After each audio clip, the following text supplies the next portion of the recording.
Баршаларыңызға ассалаумағалейкум. Сүйінші жаңалық. Мәжіліс депутаты Қазбек Иса Қостанайдағы Ахмет Байтұрсынұлы әуежайы құтты болсын деп елден сүйінші сұрады. 2021 жылы ұлт ұстазы Алаштың рухани көсемі Ахмет Байтұрсынұлының 2022 жылы өтетін 150 жылдық мерейтойын ЮНЕСКО деңгейінде атап өту туралы үкіметке Ақ Жол фракциясы депутаттық сауалын жариялағанымыз белгілі. Барлығын айтып жасаған 17 ұсыныстың басым бөлігі орындалған еді. Бұл туралы үкімет басшысының орынбасары Ералы Тоғжановтың жауабы да жарияланған. Сол 17 ұсыныстың бірі облыс орталығы Қостанай қаласындағы әуежайға Ахмет Байтұрсынұлы есімін беру еді. Былтыр 2022 жылы қыстағы 10 күн депутаттық ел аралауымыздың аяғы Ахаңның туған өлкесінде жалғасты.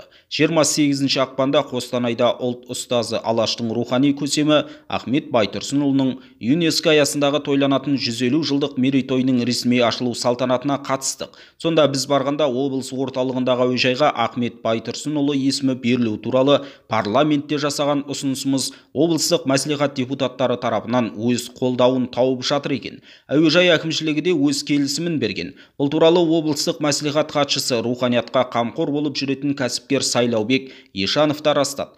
Ал кеше 27 ақпанда облыстық мәслихат Қостанай қаласындағы әуежайға Ахмет Байтұрсынұлының атын беруді қолдап бекітті. Енді республикалық ономастикалық комиссияның шешімі ғана қалды. Құдай қаласа Ахаңның тойына алыс жақыннан ағылған қонақтарды Қостанайда ұшақтан түскен бетте әуежайда Ахмет Байтұрсынұлы деген айшықты жазумен Ахаңның өзі қарсы алып тұрса, қандай ғанибет деп жазып едік. Қостанай әуежайы Ахаңның атында болады атты мақаламызда.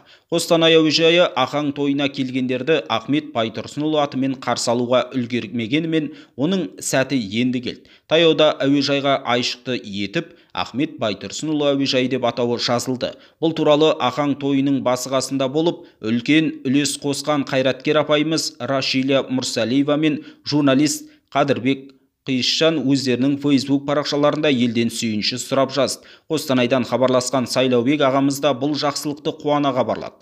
Әуежайға Ахмет Байтұрсынұлы әуежайы деп жазып қойдық. Ұшақтар ұшқанда, қонғанда Ахаңның әні айтылып тұрады. Бұған сенің қосқан үлесің де зор бауырым деп қуанышпен бөлісті. Ахмет Байтұрсынұлы әуежайы құтты болсын ағайындар. Алаштың рухани көсемі, Ахаңның тойы мен тағылымы, ұлттың ұлы ұстазының ұлағаты мәңгілік жалғаса береді. Алла жар болсын. Ақ Жол дейді депутат Қазбек Иса.